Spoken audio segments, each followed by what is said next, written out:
lessons I learned that have helped me in my career seem very fitting to real estate. As you just said, my number one thing of success in life has been to take chances, to stand out from the crowd. Don't do what everybody else does, right? And use your gut in taking those chances. Number two, nothing beats good old-fashioned hard work and hustle. And then the third measure of success in life is building lasting and trusting relationships. I think if you have those three ingredients in real estate, like so many other walks of life, you're going to be successful.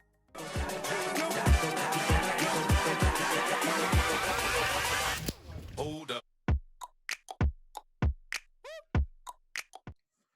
All right, welcome Level Uppers. We're here for another episode on the Level Up Mortgages Blueprint, where we speak with entrepreneurs in real estate, technology, and personal finance about their blueprint to success in their respective journeys. So it's Paul from Level Up Mortgages, and I'm here with our inspirational guest, Tim Hudak from the Ontario Real Estate Association. Tim, thanks for joining us virtually and breaking bread with us as we do some real talk. Yeah, my pleasure, Paul. I was a little worried when I saw Level Up as the name of the broadcast, right? I thought, because it's like tell you my deepest, darkest secrets, or, stuff I kept under wraps during my time in politics. But when I saw, the show, I said, okay, I can keep all that stuff stuck behind closed doors, right? Well, you are welcome to divulge whatever you want. Our interviews here really are about leveling up. It's about growing, and we will talk about your background, because I think that probably has a large part to do with where you're at now on the real estate side. So I'm really excited to kind of see how your past and, again, your blueprint has intertwined itself to make you the best version of yourself, and then of course allowed you to make your staff and the people in your community to be their best version. So yeah, really excited to jump into that. First of all, what are you drinking today? Usually we're at your favorite restaurant or cafe. We're doing this virtually, but what do you put in your latte? You got a coffee or? Yeah, I'm at the same restaurant that I've been at every day for the last 90 days and counting here at my house. But yeah, I mean, I'm a straight up coffee guy. This is one of my lucky mugs. It can be done. I actually got this. It sort of inspires me. It's from my one of my all-time favorite presidents, Ronald Reagan. I went to his. I know it's weird that's fading in and out because of the background, I guess, eh? Yeah, the background's always kind of funny. We got the first shot of it though, yeah. It's weird. It's magic.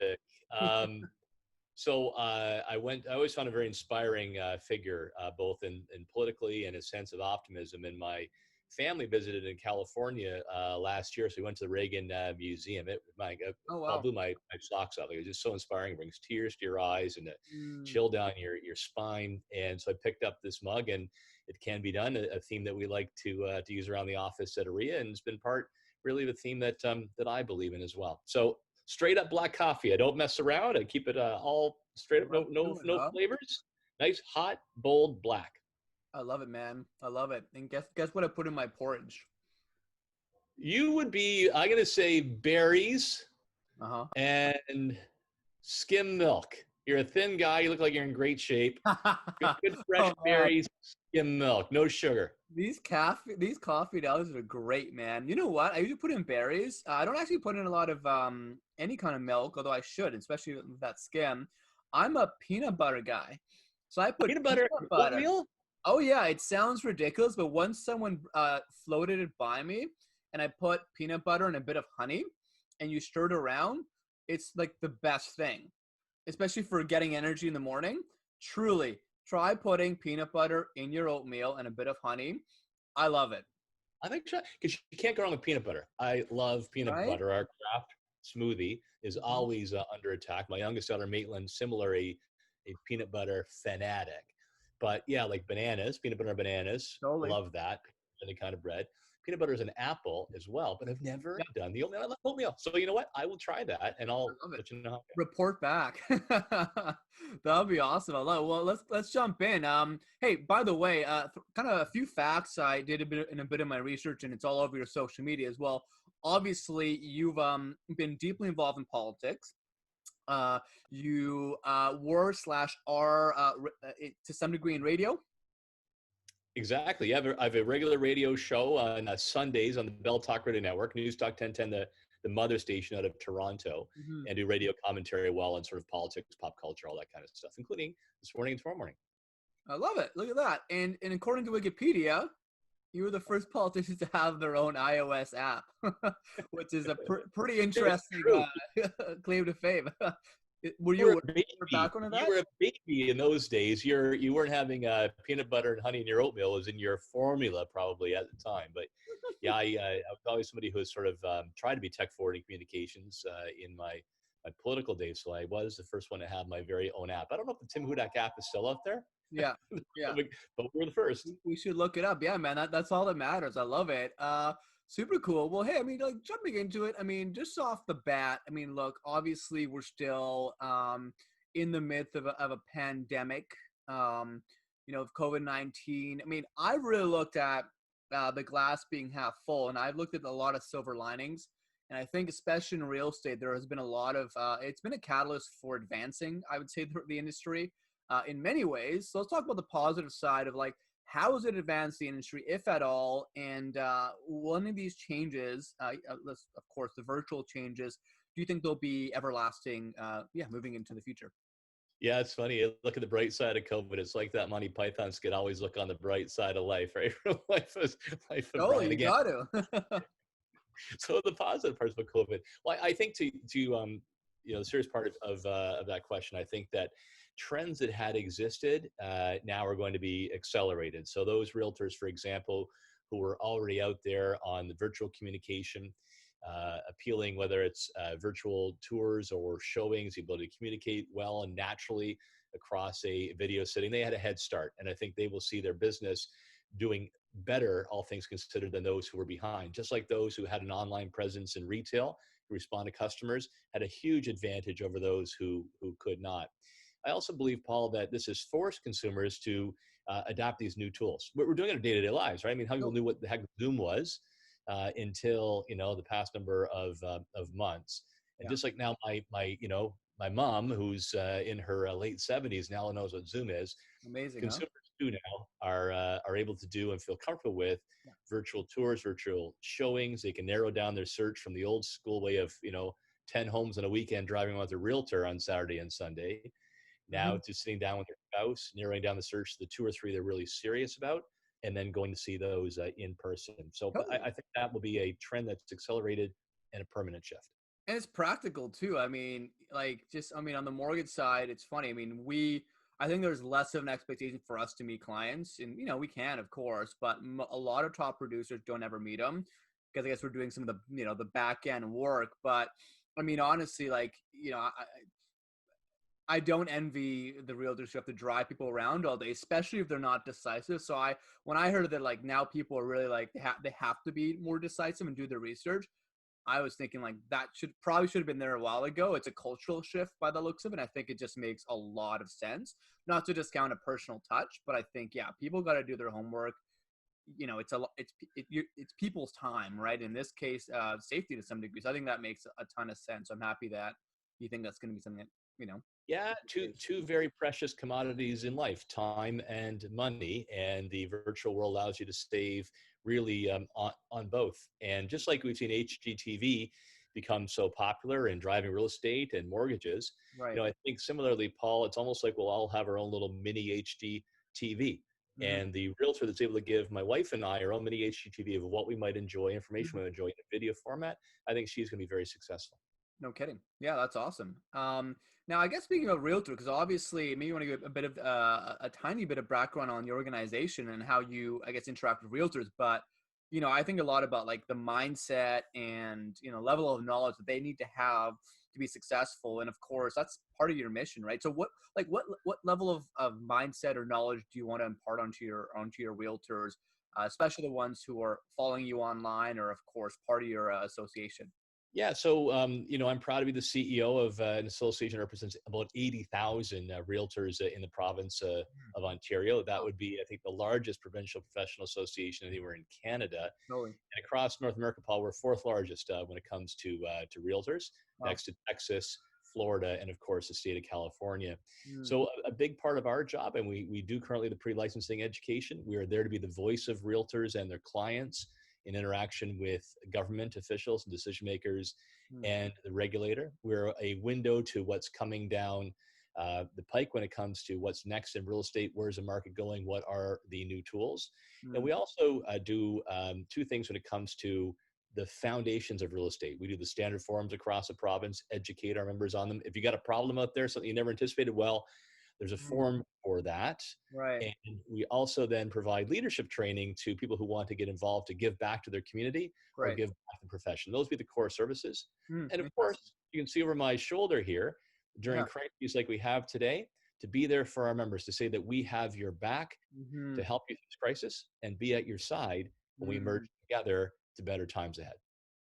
100%. No, I think that's a important slogan, and obviously, yeah. I mean, I think people need to rely on that. And look, a lot of associations, I don't know, quite frankly, I think it's a bit more lip service than it is action. So it looks like with you guys, you've really, clamped down on to really show that, right? And I mean, look, 80,000 people to work with, like, that's a lot. Those are a lot of members, right? To try and keep them happy, right? So I think it's super commendable. And I guess, yeah, would have been the most common request during this time, let's say, of skills or yeah, tools that realtors have really been like, damn, like I really should be better at that.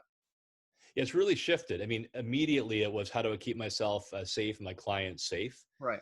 Number two was, okay, my clients are really concerned. What's going to happen with their job? Were they going to get a move up home or downsize? What's going to happen in the market? They may have a small business, and can I open my doors again? And will the money and the Mm-hmm. customers return? So our realtors really were thinking about their clients and how to help them out. So we've provided tools, whether it's consumer surveys, where the market is going. Mm-hmm. Another area is, because they're taking on the stress of the world on their shoulders with all Sure. their clients, how do we help them out?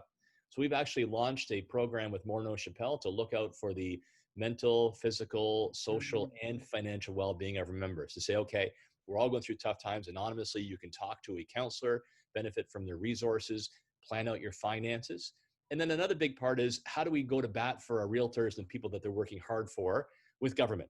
So Mm-hmm. we've helped push to make sure realtors are eligible, just like mortgage brokers, for federal programs to help independent contractors and businesses at downtimes, and also to make sure we have clarity from the province of what you can actually do from a real estate trade. We made sure we were an essential service here in the province of Ontario to convey, to help people out that were halfway through a trade. And then Mm-hmm. going forward, how can real estate be part of Ontario's confidence and economic recovery? So we have ideas like a Mm-hmm. holiday to land transfer tax will try to convince government, if they really want to get the economy going again, more sales, more homes purchased, and the spin-offs from real estate can get Canada out of the ditch. Mm-hmm. No kidding.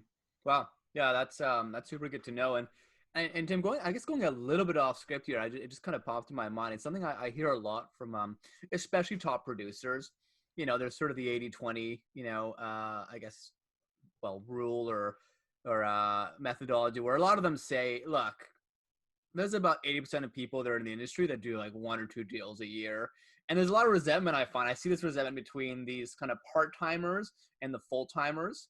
And the full-timers say that, well, the part-timers should be putting in more effort and give us a better name and just be more professional. And you've got the part-timers being like, those guys are entitled. So what's your thought on that? Because obviously it's pretty skewed, hey? Or is that something you've seen? And are the part-timers, you find a lot of them are just kind of being washed out now because it's just a lot of stress and they're like, it's not for me? Or there are a lot of them being like, well, actually, I should be more serious about it. Do you have any insight on a bit of that kind of, I guess, that, let's call it conflict, and whether this, the last, I guess, 3 months has I guess, accelerated it?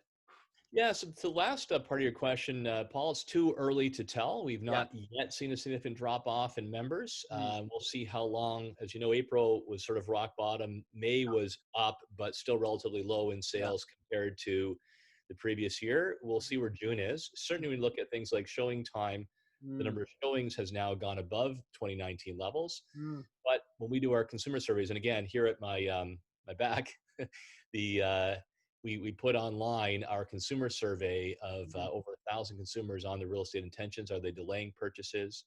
Mm. Are they comfortable with technology? Another interesting thing we talked about is we saw about 1 out of 4 buyers shifting their preferences, Paul, to homes with more space, more yard as a result of Right. COVID. Will that trend continue? Interesting. It's all available on our website. Yeah. But the bottom line here for your main question is consumers need to decide that. Are they looking for somebody who knows a neighborhood cold? Are they looking for a specialist in certain kind of real estate? Are they looking for somebody who is going to be younger and hustle, or maybe somebody they know because they trust them? It's up to consumers at the end of the day. It's not our job to say you can only Right. choose this type of realtor. Hmm. But, having spent 21 years in the pretty much, knife showing world of politics, I Hmm. got to say, real estate is intensely competitive. Hmm. And if you want to make a career out of it, you got to be on top. You've got to have relationships with potential clients, your current clients, and not just after the transaction, Totally. but keep that relationship going forward.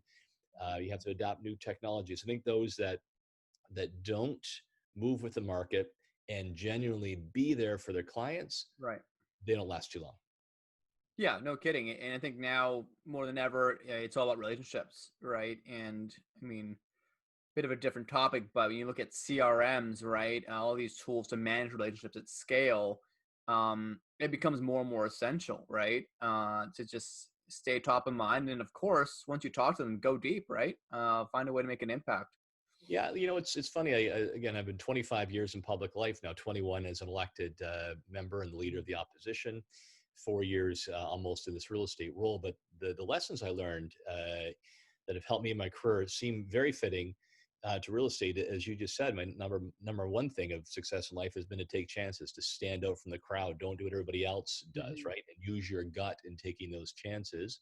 Number two, nothing beats good old fashioned hard work and hustle. Hmm. And then the third measure of success in life is building lasting and trusting relationships. I think if you have those three ingredients in real estate, like so many other walks of life, you're Hmm. going to be successful. Yeah, no, 100%. And that's actually a good segue into the next question around focus. And especially if you want to go deeper into certain relationships, you can't say yes to everything. I find that in this world of abundance, that's probably the biggest problem. And there's that famous Steve Jobs quote that focus isn't about saying yes to a few things, it's about saying no to as many things as possible, right? So, especially in the relationship game, how do you say no to people without burning a bridge, ideally, be it your staff, anyone who you interact with could Well, be. yeah, well, it's not always easy. And in Yeah, business like yours or the members I represent, you want to be nice to people and respectful. But I think the best way to be respectful to people is just to be straight up yeah, and tell them the truth, politely and professionally, but right. tell them the truth. I think to be successful when you're in a world of demands, increasing demands on your time and attention. And the more successful you are, the more demands that you're going to have. Number one, you have to know what you're good at. And number two, you have to know what drives your heart. And when you find that intersection of where your heart is and where your talents lie, and that's the path you need to follow. And if you Mhm. find things that are outside of your mission, you find things that are secondary to what your true goal is, your motivation in Mhm. life, you've got to be able to say no to those things. So Mhm. line up that lane where your heart is and where you have talent. Like, look, I'd love to be a professional football player, a hockey player. I'm now 52. That's probably not going to happen. I'll never be a quarterback for the Buffalo Bills, despite my dream. But I wake up every day, Paul, in love with my mission, and that's to help more people achieve that Canadian dream of home ownership. How can we have more people go through that joy and that smart investment of owning your own home? And Mhm. every decision I make on my schedule, events that I appear on, Mhm. help to drive that mission. I'm God gave me a talent in life, my only one, to run my mouth. So I found a way to make that Mhm. work. But There you also, when you're motivated, just go and set other things aside. 100%. And with that, I mean, as far as having more people access home ownership, I mean, so much of it falls on smart personal finance, and of course, being able to qualify for a mortgage, right? Which is half the battle. So, I mean, let's talk a bit about that. Like, I mean, and I personally think that, unfortunately, education has not risen to the occasion and kept up with, financial literacy and things that are just so practically needed right now. So I find that, certain mortgage brokers or realtors or just, professional services entrepreneurs, they have to be the teachers. They have to educate. So what are the things that you think that people most overlook, either in their personal finances, in those microtransactions every day, the subscription to Disney Plus, Netflix, etc., slash just in general, just people's spending habits. And let's talk about how that affects their actual financing. That's a big part of it too, right? Is people who just aren't prepared for a mortgage and therefore cannot access homeownership, at least inexpensively, because of course private mortgages is a whole other topic. Which Yeah, I think have time and place, but where do you start? one of the main lessons people lose track of is the magic of compound interest, right? That on the one end, investing early, making smart investments, letting that pay off in the long run, like owning a home. We don't teach that lesson well enough, I think, in our own families and particularly in our school system, and how the magic of compound interest can work against you Yeah. if you do too much debt too early. Yeah, certainly, I think I'd love to see more in the school system education. Mm-hmm. Kids go off to school, they get hit with a credit card, easy to get a car loan or getting too Yeah. far in debt, swearing off of bad interest and making smart investments. And I think realtors, like mortgage brokers, play an important role in giving that advice to people. And even if you have to tell them the bad news, give it to them straight that this is Sure. outside of their means, they'll respect you for doing that. And that means more long-term business, and you'll feel better about yourself by giving the best advice to a family out there. Mm-hmm. Yeah, no, 100%. Thanks for that. It's awesome.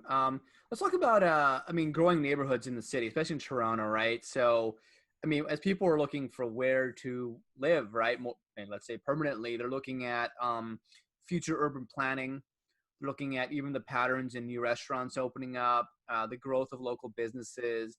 What are some growing neighborhoods in Toronto that perhaps you've seen really kind of take off in that manner, or are going to take off, that, people that are looking to buy or looking to invest should be looking to? I know those are different things, investors and people that are living, but maybe you want to hit on both, or just in general, like what are some exciting neighborhoods to be paying attention to? Yeah, first of all, I'll give the caveat. I'm not a realtor. I simply am honored to be their Mm-hmm. representative, the CEO. So you always need to find a realtor who knows that neighborhood cold, who's Mm-hmm. worked the area, who understands what's happening in the backyard, or new development coming in, or what the schools are like, or what Mm-hmm. crime is like. Right. So that's number one. It'd be interesting, Paul, to see what is sort of pre-COVID and post-COVID. There's no doubt I would have said that when it comes to areas in the city of Toronto, the GTA, I think those that are close to good transportation corridors are going to Mm-hmm. continue to do quite well. Major investments from the province Mm-hmm. in subways, in GO Rail expansion, probably the biggest investment we've seen since the 1960s in terms of Mm-hmm. spending as part of the budget. So I believe where that's going to happen, you're going to see a lot more development, stronger neighborhoods, and again, save you time.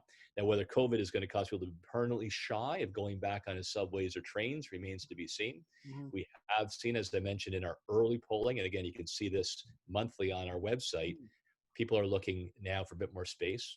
We are picking up a bit of more interest in cottage properties, that people will say, well, I'm not going to go to New York or LA or Florida or travel abroad. I'm going to Sure. get my own cottage.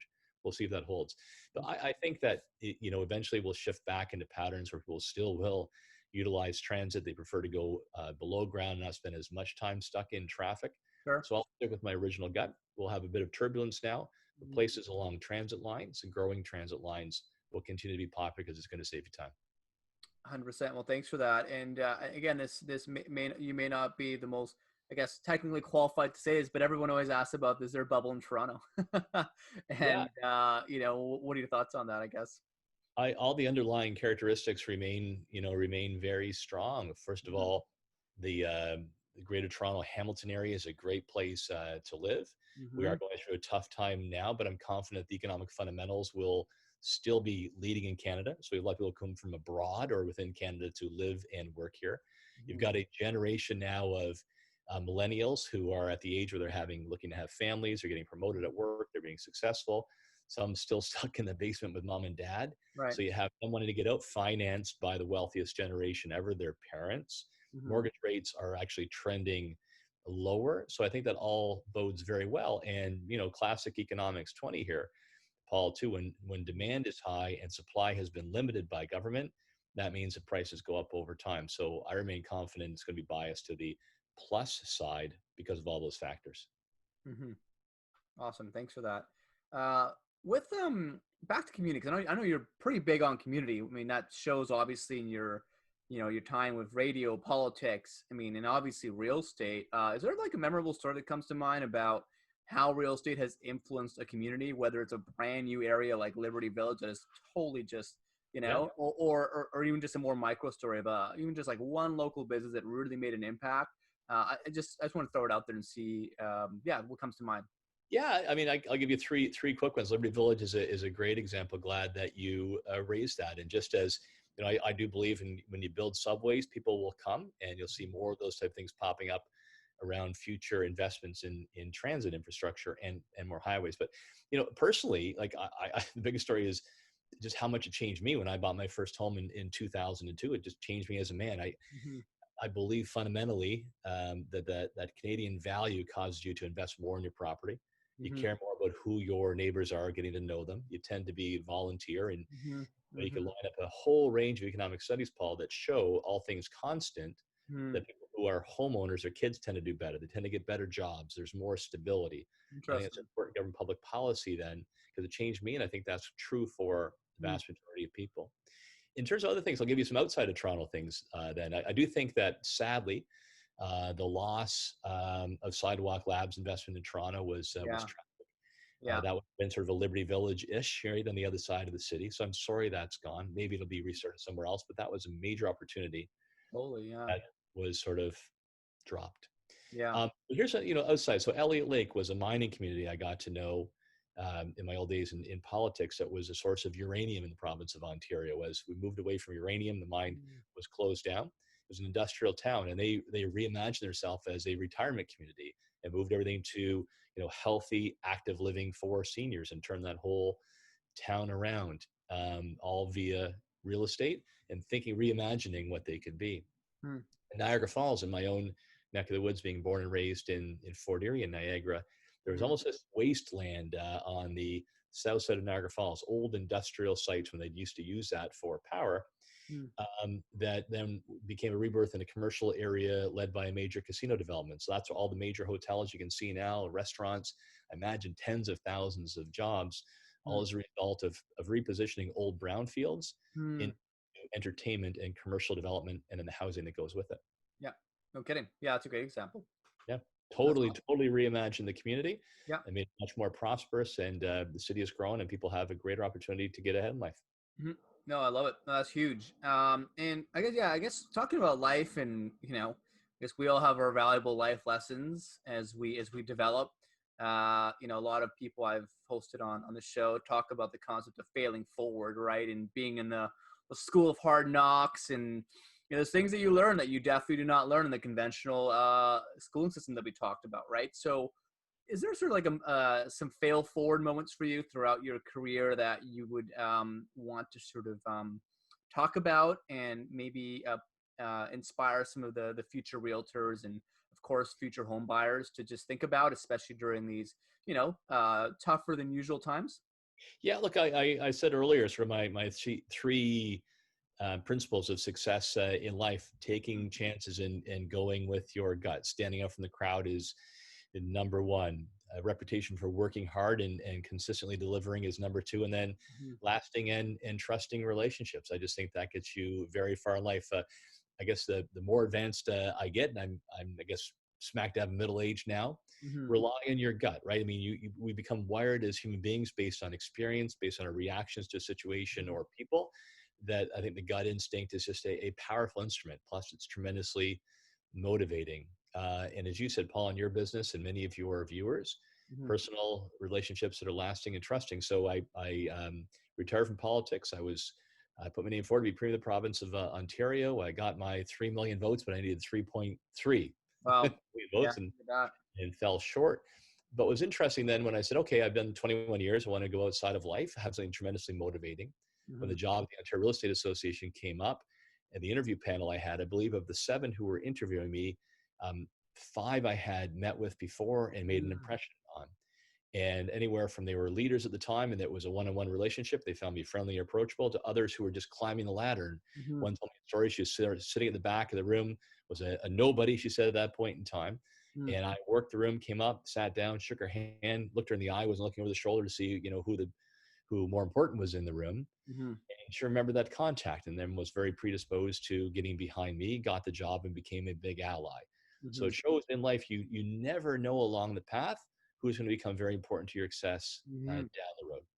Hmm. That's awesome. It's a great way to see it all come together. I think, yeah, I think relationships are huge, and it's an infinite game. Really, you got to think about, yeah, I guess the long term impact. That's amazing. And just to kind of wrap up, and, and perhaps a way to kind of put this all together. I mean, this is all about leveling up, right? I think it's a bit of a millennial term nowadays, but I think as you start to talk about all these things we've talked about around personal development, and again, especially your three principles, like, yeah, I mean, would you, I guess, are your three principles what you define as leveling up, or how do you define leveling up, to level up?